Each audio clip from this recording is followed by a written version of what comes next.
So we go to the second presentation, where I will be,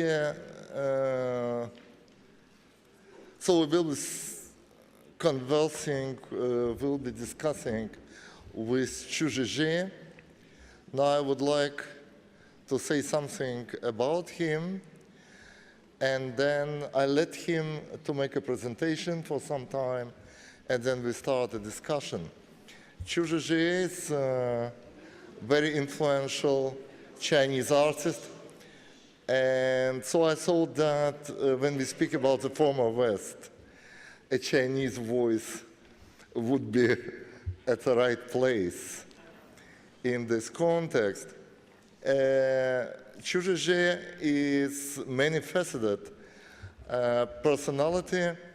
I learned him as extremely dynamic, energetic, and positive curator of last Shanghai Biennial, where I'm also collaborating with him, so I could see his energy and dynamism from the close distance, and was absolutely fascinated by that.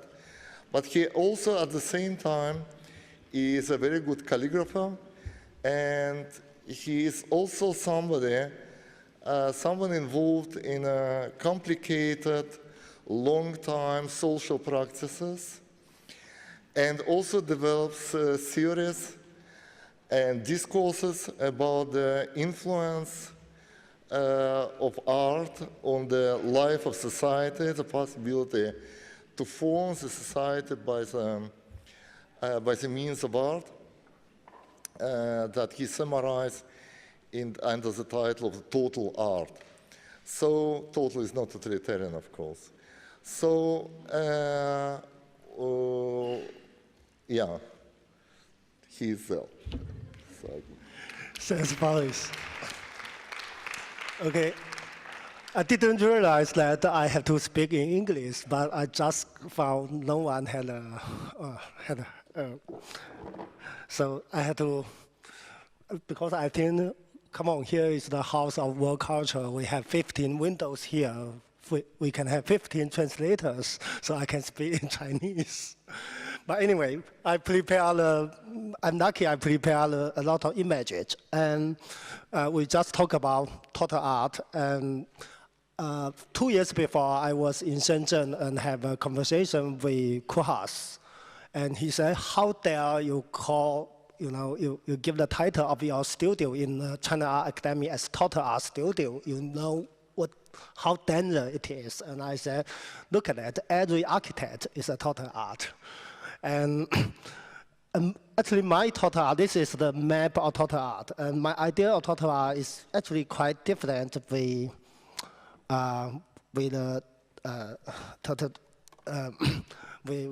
like people images.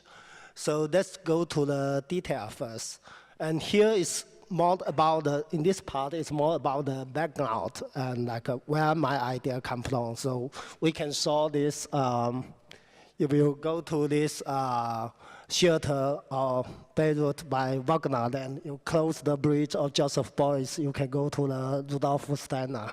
But also, I got a lot of influence from the rural reconstruction people, like people from Dartington College in the UK, and this Lev Tolstoy from Russian, and also Tiger from India, of course. And actually, there's many stories. Also, my ideas come from the long Chinese tradition, like the Confucianism. Like they hope they think the artist. We don't have the professional artists, actually, like the calligraphy. Traditionally, we don't have the professional calligrapher. And there are some points, there are literature, there are scholar, and they make good calligrapher. And they think the painting and calligraphy is just the one way for them to develop themselves. And that idea also influenced me a lot. So this is about history. On this map is a venue of history. And The other detail is about the everyday life research. So we can see we have the study of game, we have the study of this man-made landscape. I have a PhD student, his subject is the study of homesick. And then we have the study of eating, we have the study of clothes, we have the study of modern robot system, and the study of body source. And all the students, they have the social investigate subject. Then this is the process of the art production. Here we can also notice this reactivation here in the right side. We have the power station museum where the Shanghai Biennale takes place. And then in this upper right corner, we saw, the core idea. My idea is quite based on the Taoist idea with the Taoist philosopher Zhuangzi. And for example, let me see here. Yes. Here we have the monument of Zhuangzi dreamed of himself became a butterfly. And this is the bridge for Zhuangzi to watch the fish. And this is and this is the lake of Zhuangzi, of his absolute freedom. And here is quite about the self-enlightenment and self-cultivation process. And this is also linked to my total art idea. Also, all my students, all the students in my total art studio, they have the lifelong project. So this is another idea of try to link your work with the other generations. And then this is the depth corner, which is the dock of social participant. So here is some project. We can see this is the icebreaker of social intervention, and include some projects like we can see here is the family communication art program. Like in my teaching, all the students, they have to talk with their family member about what kinds of artists they liked. Normally their parents, they like some artists we think is very bad. And then when they come to the art school, they became in love with, for example, Joseph Boris or John Cage. And when they talk to their parents, they have to fight. And then they just talk to their parents, look at Professor Qiu, he's very rich, so I will be successful, just trust me. And then I said, no, that's forbidden. You have to talk to your father, what kinds of artists you really liked, and you will get some problems because of this. And then try to make your family member understand you. If you cannot make them support you, how can you make the whole world support you?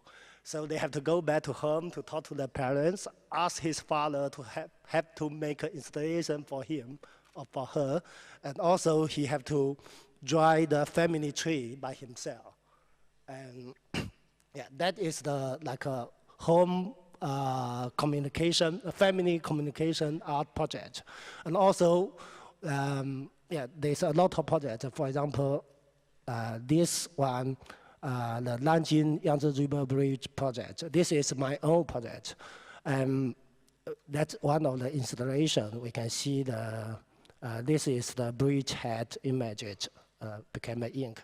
And that is another map. This map is the Nanjing Yangtze River Bridge project. That I had to give a little bit background. This Nanjing Yangtze River Bridge was opened on 1968, which during people take 10 years to build this bridge because the relationship between Russia and China being broken at that time. So the Chinese people, engineers and workers actually built this bridge by themselves, and it was quite high-tech at that time. It became the Guinness record in the war at that time. And so it became the monument of national independence. And also, we know this style, this socialist, like a hero style. And when this bridge opened, Trevor Mao give this was here. It's called like independent, so national independent. So it also became the monument of revolutionary ideology, revolutionary culture, and also a monument of modernity. So after this bridge opened, it became one of the symbol of the Chinese political catalog. For my generation, we can say it may be not that famous as Tiananmen, but it's the second Tiananmen. And when I was a child, all your class book, exercises book, you had the images of this Nanjing River Bridge. But here in this detail, we can see there's many reasons. Many people die, kill themselves. And what made me interesting is, after this bridge opened in 1968, from now on, it's more than 40 years. It's 44 years, 44 years. And it's in the official record, it's already 2,000 people suicide here on the bridge. And the most famous place for people to suicide is the San Francisco, the Golden Gate Bridge. It was opened in 1937. Until now, it's more than 80 years. It's 1,200 people killed. And we know this Chinese official record is always unbelievable. When I go to the police office to check the name list, it's just, they don't have name. They just say like, in Monday, February 15, in Monday, there's some women jumped from the north part of the bridge. No one knows who it is. And in the Osho state, when you go there, you found some family member drawing the flowers to the river for their family members.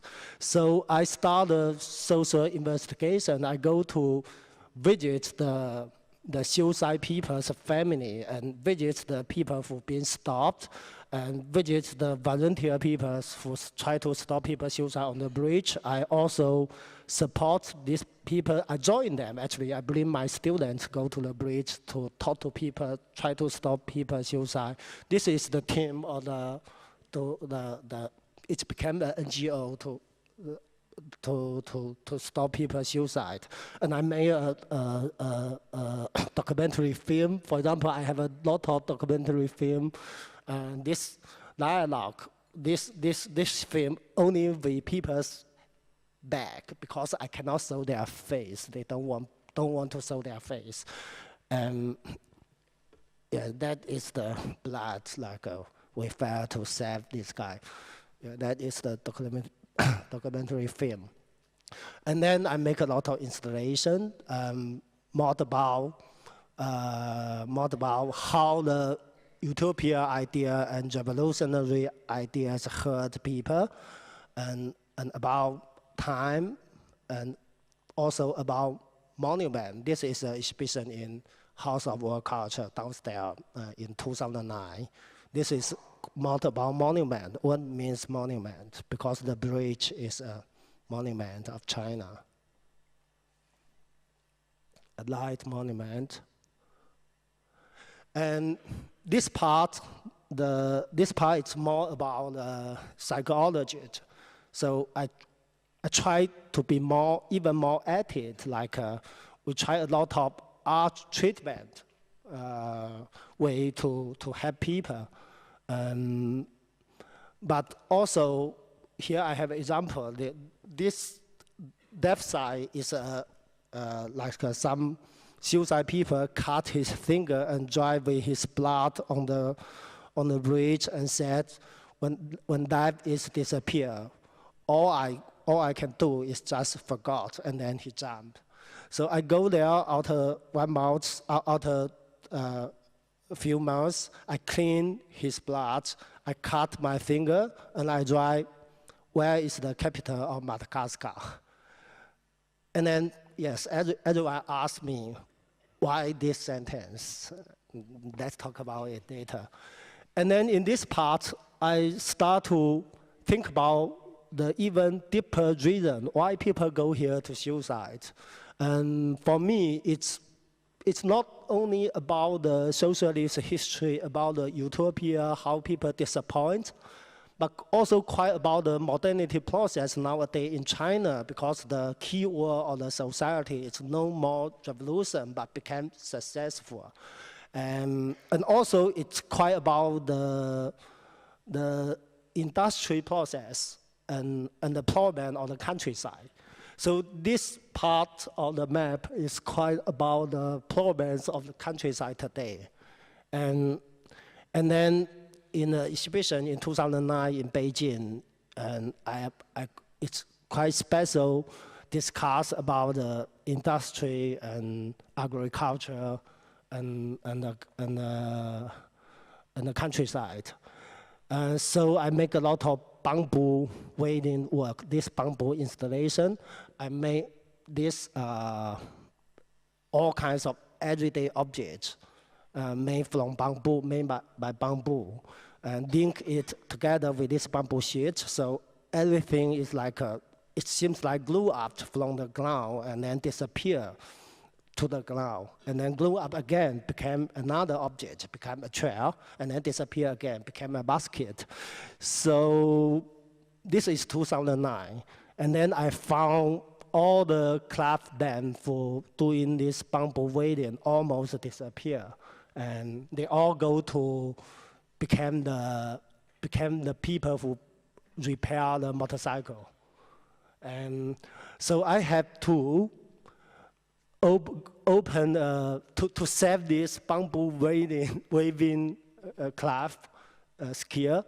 I have to set up a bamboo workshop in the countryside, and nowadays even people making this bamboo sheets, or bamboo chair, they're using computer, and so all the craftsmen lost their jobs. So I asked them to make these types of sculpture. And then I pay them more money than they go to repair the car. So I keep this, maybe it will become, I don't know, it became the largest bamboo workshop of that small town in the area, in the area.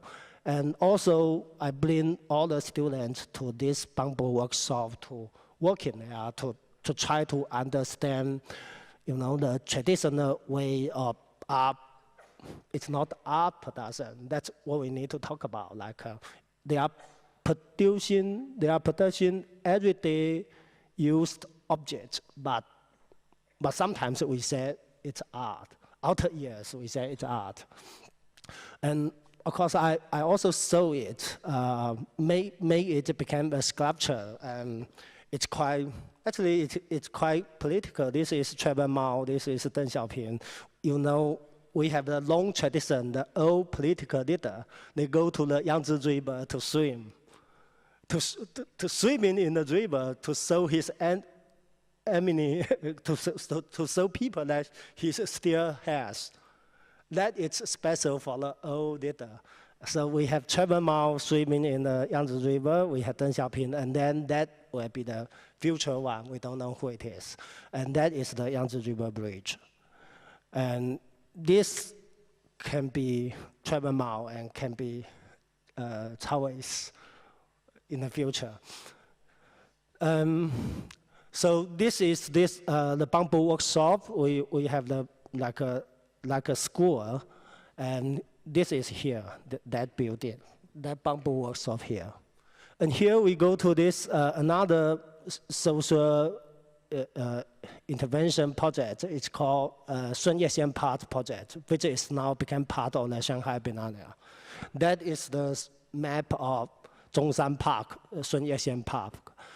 We know this traditional Chinese public space is all about this family temple. The ancestor temple is the public space for men, and the well is the public space for women. And that is like people's homestead, always about the family temple and the ancestor temple and the well. But during the modernity process, China tried to reorganize itself as a so-called modern country, and when Sun Yat-sen died, in different cities, people rebuild the public space. It became the Sun Yat-sen Park. It always includes a museum, includes some space for sports, and some space for monument, political propaganda, and here is also about the rebirth of the weekend, the birth of the weekend, the birth of the relax, and the landscape. The landscape also transformation from the Chinese traditional literature, the scholar garden, to the landscape of wild, of the landscape of national geography of discovery. And here we are discussing about the rebirth of the society. So we have a lot of projects in different kinds of Sun Yat-sen part, Zhongshan part, which we have about more than 400 Zhongshan park in mainland China and 50 in Taiwan. But most of the Taiwan's Zhongshan parks title already been changed by the Democracy Party when they get the power. So we have the exhibition in Shanghai's Zhongshan Park. We go to this style's Hakka village. And in this house, resident house, we saw the modern calligraphy and the installation. And also we have the exhibition with the Chinese young artists who used to study in Europe. We said like, all the artists who had the experience to study abroad, we asked them to have an exhibition in Pudong International Airport. So their work is in different kinds of public space in the airport. And also we go to Taiwan. We work with these Taiwan local artists and also go to my hometown, the Zhangzhou city. We visit the family, different kinds of family, and ask the children to make their family story become a picture story book. And then we saw it with this bicycle on the street and also in the exhibition space. So this is the total art map. And in this reactivation, we go to this map of reactivation. That is the base of the Shanghai Biennial. And also, this is the map of the city, intercity pavilion. This map is called the map of intercity. And then we have like Moscow, we have Berlin, we have Vancouver, we have Istanbul, Bandung from Indonesia, we had this Palermo from Italy. We have 29 international cities, but only one Chinese city, which I want to talk about. And this Chinese city, Diankou, is a very small town. They have only 10,000, they have only 100,000 people. And then when I first visited Diankou, I found this. They are very rich. This is a very rich small town, but I choose them not because they are rich, but because the political there. And when I first visited there, I found in this Diankou town, they have 20 villages. And every village, the head of the village had their promise on the street. And this is people's requirement. And then they had to promise. And I found it seems like not a performance, because every piece is totally different. Like different village people have different requirements.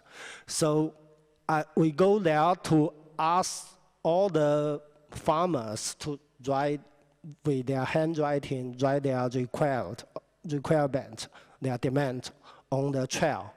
And then the head of the village, they had to answer his promise on the table, and then we cut it. Then people go to bring it back to their home. And that is the project, Diankou project. And it's called the Village Political Project. And now it became the regular mode of this Diankou town. And also I found in this Diankou town, when I first visit there, I found they have this 765 people's project. They invite all the Diankou people. Everyone had one sentence and had a portrait and print it on the wall of the small town.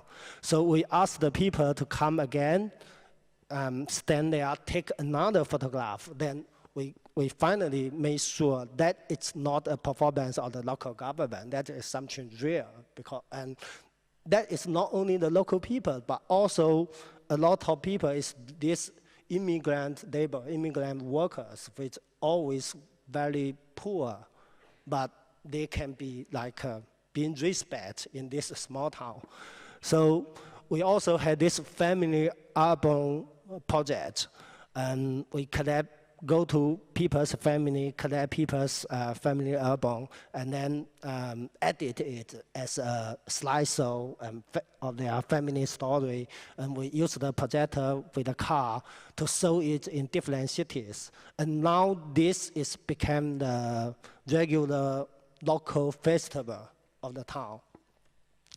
And now we start another project. The local government will give us a space to actually set up a city memory center of this Diankou town. So that is the project like I introduced, and also in part of this, the map of reactivation, I'm talking about how artists work and the relationship with the society. Here we see the artist get the materials, and then he bring these materials to this boiler of reform. And then this cold water is the visitors.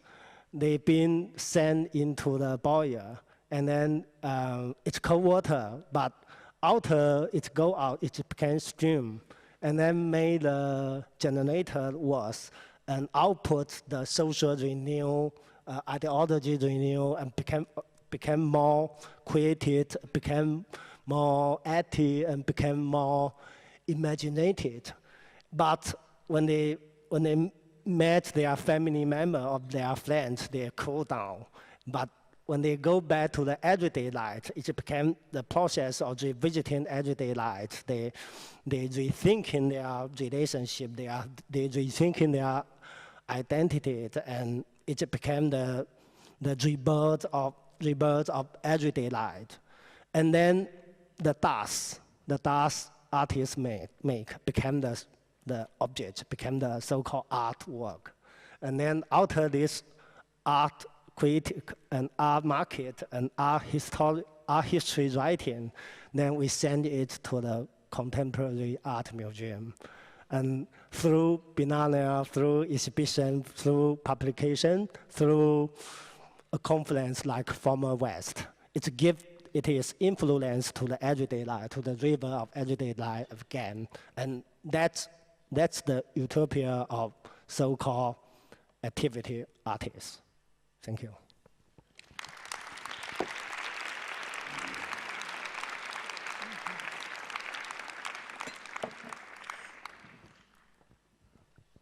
Good. I like the project because it's interesting that it starts with a kind of reconstruction of the whole ideal social body, yeah, in its totality. It's a bit what Prankis was speaking about, yeah? It's an attempt to reconstruct something like an ideal humanity, and to mobilize for that, it's a kind of earthly celestial gardens, yeah? It's partially heaven and paradisic gardens, partially it's earthly gardens. And these gardens are organized as such an ideal public space, ideal social body. And after Qiu made this map, he began to realize parts of it, yeah? That is what fascinated me. So it is a vision. It is a vision that summarizes the different utopian projects that have their origin in the West in China and other cultures in one utopian project, very complicated, very sophisticated, but not only a vision, but also a program, so that having this vision, you can really start to realize parts of it, one after another. And that's what he is doing in different aspects of his own life and life of his country.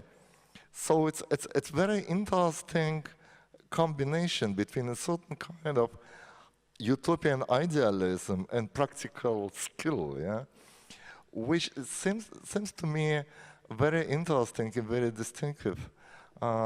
Maybe it's a generalization, but for some interesting project in the Chinese culture, having to do with a phenomenon that I underestimated. And that is with my question to you. You know, in USA, in New York, I have from time to time Chinese students coming from China, Hong Kong or Taiwan, came to me and asked me my opinion about art. And they always, at the end or at the beginning of the talk, said, "What do you think? How art can help?" This idea that art should help was unquestionable in their mind. The question was only how it can do it. Yeah, is it really deep ingrained in Chinese culture, this concept of help? Yeah, that art is a technique or skill to allow something to happen. Yeah, not to bring some object about, but to help some project to be realized in a certain way. I think the traditional Chinese thinking, you know, the Buddhism is coming later, but the original Chinese idea is the Confucianism and Taoist. And this Confucianism, they believe the art is the way of like teaching people the truth, teaching people. It's quite like Heidegger idea, like yeah, to telling people the Tao, the Tao. So it's very important. It's as important as political and economic. It's very, very useful. And this Taoist tradition, they believed, okay, even life is not useful, even the human being is not useful, and art is not useful. It's a game. It's just a game. So to jump into these types of game, help you to free yourself. So it's also helpful. And but you can say basically the Taoist people, they don't trust in the helpful art, and the Confucianism, they are really want art to behave, to have the society. But both the two sides, they don't trust in the object production.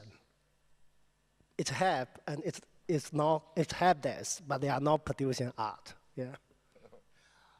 Yes, but it's interesting that, yeah, well, yes, truth. But if you say it's Heideggerian and maybe it's Taoist, the truth is for Heidegger not something that you can formulate or something like that.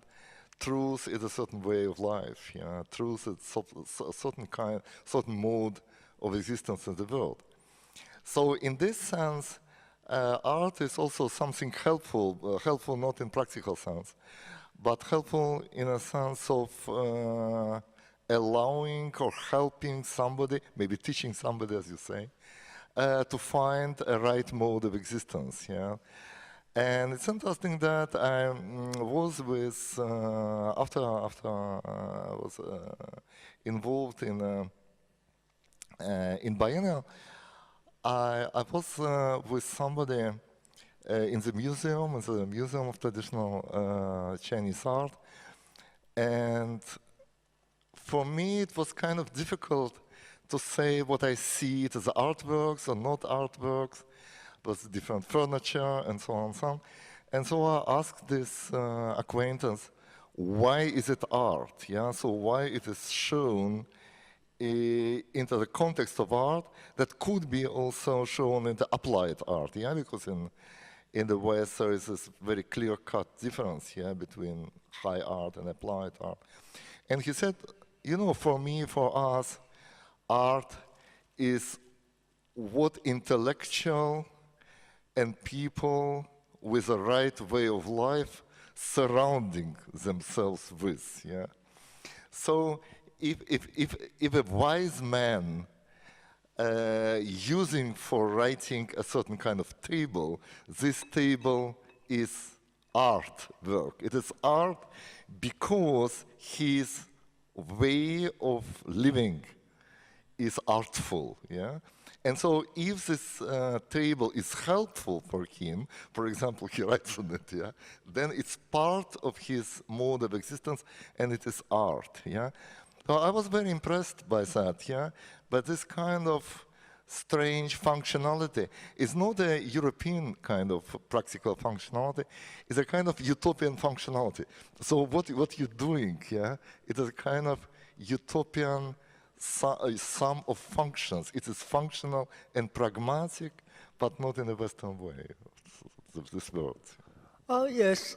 Actually, you know, people always ask me, like, basically, you are artist, but you are curator, you are professor, and I used to be a art journalist. I edit magazine and writing, and also as an artist, I made all kinds of art, like include the very traditional calligraphy and ink painting, and then the live art, a very big theater with 200 people participant, and also interactive computer works.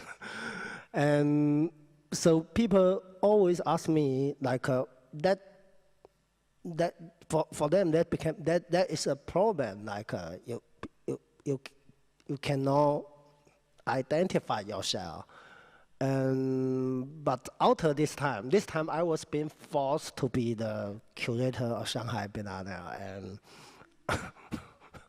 I don't like it. I don't have to do that. I want to be an artist, but I've been forced to do that, and then I think, okay, I'm an artist, so I don't write a long article, long essays. I just draw some map and give some notes on my map. That is my writing, and I give my map to the curators and the participant artists to get their feedback, to get their proposal. So, and then fortunately, I got my new identity. I'm the mapper, and the mapper is a scientist and an artist, because he's drawing and he's doing the research. He's a geography, he's a philosophy, and it can be quite pointed. And so I get the idea of mapping. And what I want to say is, like, it's kind of art for, I think, for the traditional Chinese artists like me. I'm not a contemporary one, I'm a traditional one. It's quite about, you have to try to design a system to help to make the different part, different role inside your identity can help each other, but not against each other.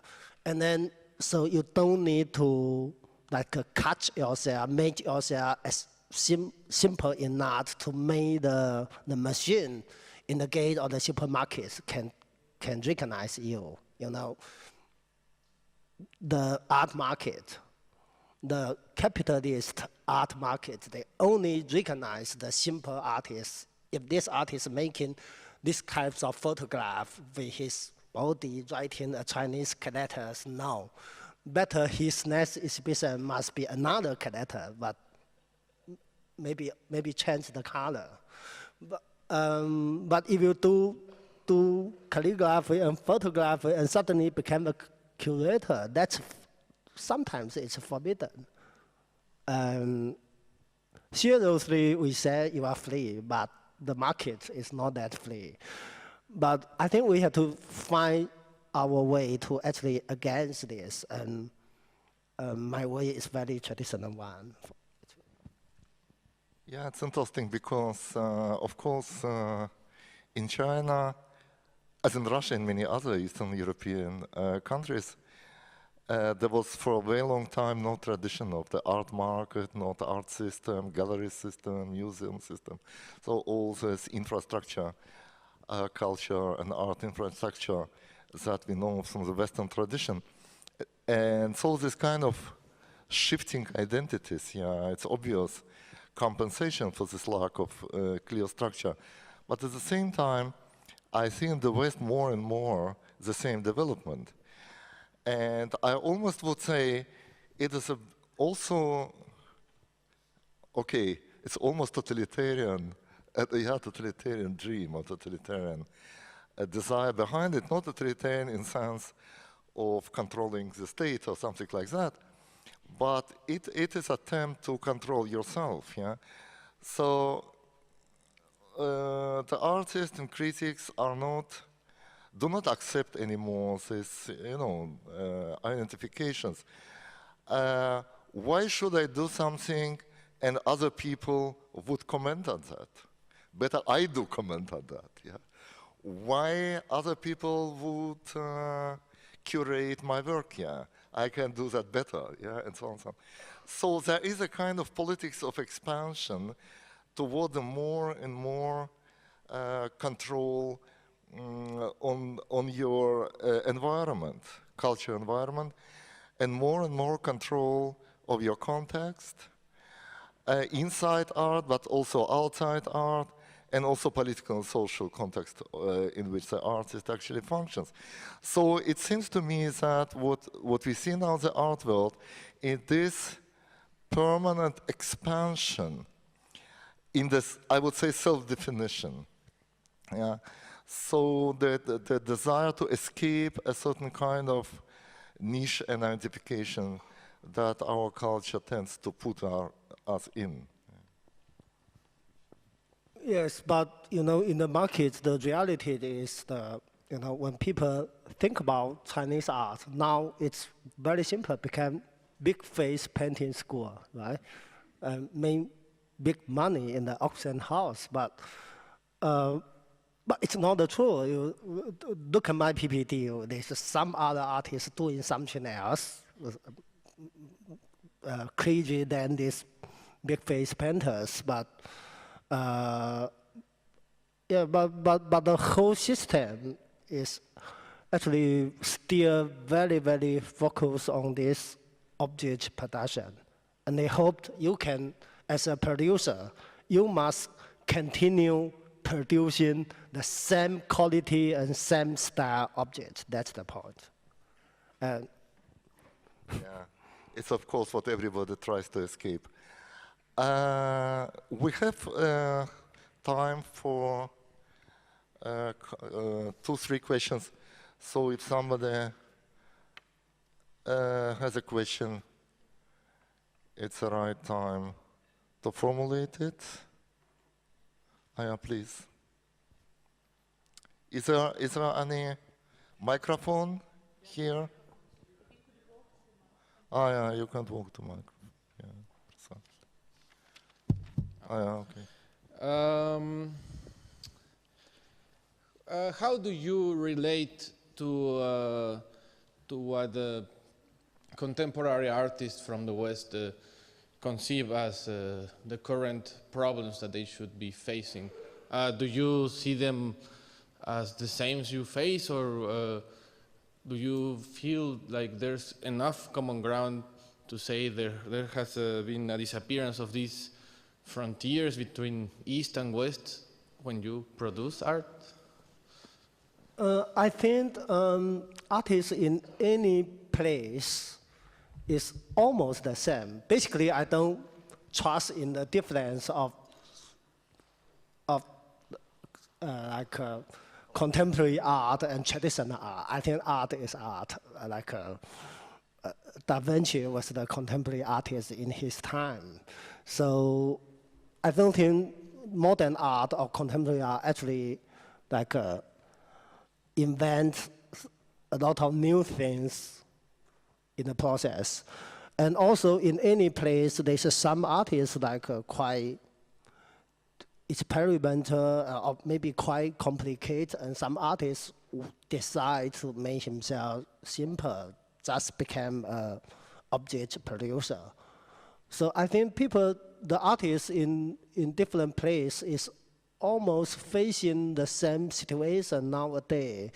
Not that big difference between the so-called Chinese and Western of European. And then when we talk about Chinese and Europe, we don't forget like there's not only these two parts, there's Russian, there's India, there's Africa, it's totally different. But when we start to talk about, okay, this is Chinese, this is European, and then in different contexts, people is talking about, oh, this is American, this is European, they forgot there's Chinese and Indian. I think that is some problem when we thinking about art in this way. So I think it's almost the same. Some other question? Yeah, I have one. So at the point where I find myself now in my practice, I'm faced with the problem of trying to question this idea of network that is very popular now, at the same time on a digital side, so that would be the internet, we all know it, and then on the other side, the disappearance of the limit between Western art and world art and the fusion in global art. And yesterday was already quoted Alexander Galloway, was his idea of the protocol, and there was this quick idea that if we take out the plug from the internet shuts down. There was actually a precedent when this lady in Georgia was doing her gardening and she came up on a cable. It was an internet connection, and Georgian internet and also Azerbaijani internet went offline for like 12 hours. It happened like 3 years ago. But at the same time, in the late 70s, early 80s, when the ISO organization, which is the one that does like the paper on which we write our CV, about which we talk in the Learning Palace, also created another model, which is the OSI, which is the model on which the internet is based. It's like the list of the protocols of the internet. And it says that there are different layers in a protocol, and one is the physical layer, which says that the internet is not one electric circuit. If you unplug one part of the electric system, other parts of the electric layer continues to function, so you can short circuit a part of the physicality of the internet, but actually, the physical layer of internet, it's itself networked. The network is not only in its virtual side, it's in its physicality. I wanted to point this to the very clever way in which Boris Groys yesterday concluded his talk, and then asked to the both of them if this we can kind of try to connect these two topics that have been going on in the conference between social networks and technical networks.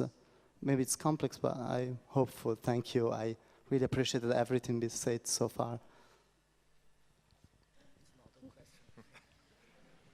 Well, I can only repeat what I said yesterday, that things are final. And of course, you can switch off some electricity and some other electricity remains, but this other electricity can also be switched off, yeah, if you want. So, of course, there are some kind of predictable accidents, but also non-predictable accidents. I don't believe it's all really relevant. I think that what is relevant is the fact that under the influence of certain kind of French philosophy, we are so much trained to think in terms of infinity that we tend to forget that there is no text, textuality, but really books, and there is no this and that, etc. You know, if you read the French philosophical text, and of course I read a lot of them, there's always this etc. Yeah, I give this example, and it's also your question is structured in this way. So this example and that example and so on, yeah, and then it goes the same way further. I also ask myself, yes, further until what point in time, yeah? Further, maybe, yeah, what is the next example? Maybe there is no next example, maybe one or two examples, and that's it. So it is a kind of false Baroque illusion of infinity, and really French thought spent like 3 decades of creating this illusion, and we're still partially intellectually living it, and it's very nice. It's kind of, yeah, it's good for our souls to stare in an infinite product. But you know, it's not quite what I would like to speak about, because I have some kind of, you know, maybe atavistic Marxist, yeah. Maybe atavistic materialist, you know, basic Marxist view that things are actually finite. Yeah. I think we suddenly have internet in our life, like in the half part of our life, and then so it became something like a utopia of. Or can be an anti-utopia. It can be something fantastic or evil, but for our children, they are no more excited for the coming of internet. It's the nature of their life, and then we can, and they can become more peaceful when they think about like, what about art in the time of internet? For our generation, I don't think we are peaceful enough. We are still too excited for internet, for me. Hi, I have Okay, a question. thank you. I Yeah. have one question. Okay, if that's good. This is a question, just because you touched a little bit on the art market, about the big faces on the canvas. So the question to you is about how you navigate your art production within this sort of art market, within the art fairs in Asia that are strong still with the big faces and maybe with some red string, how you navigate your art production to be sustainable. Thank you.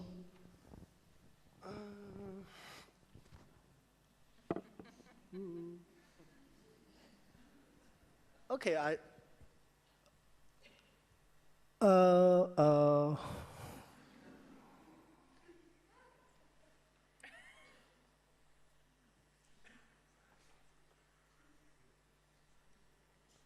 think the market had its nature. I think the artists like me won't be very successful in the art market forever.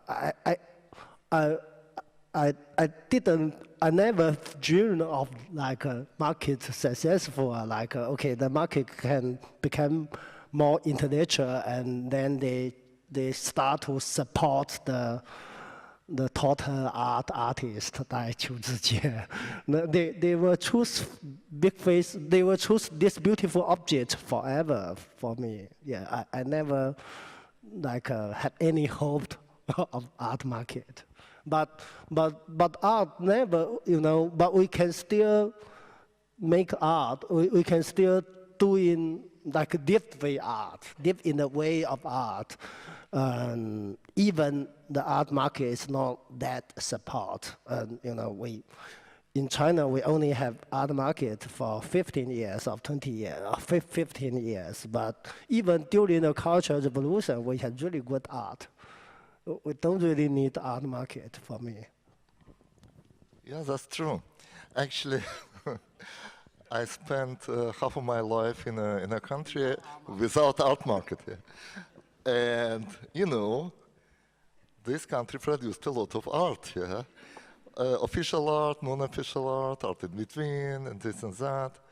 So somehow, when people say art market is unescapable, I think, okay, what was it? I saw like 30 years in my life. So I can't believe it, yeah, I simply can't believe it. And then about dangers, you know, yeah, harshness of life, yeah. Of course, art market is dangerous, but everything is dangerous. I mean, and I think among all the things, art market is not the greatest danger, you know. There are more dangerous things. Okay, thank you very much. Yeah. Okay.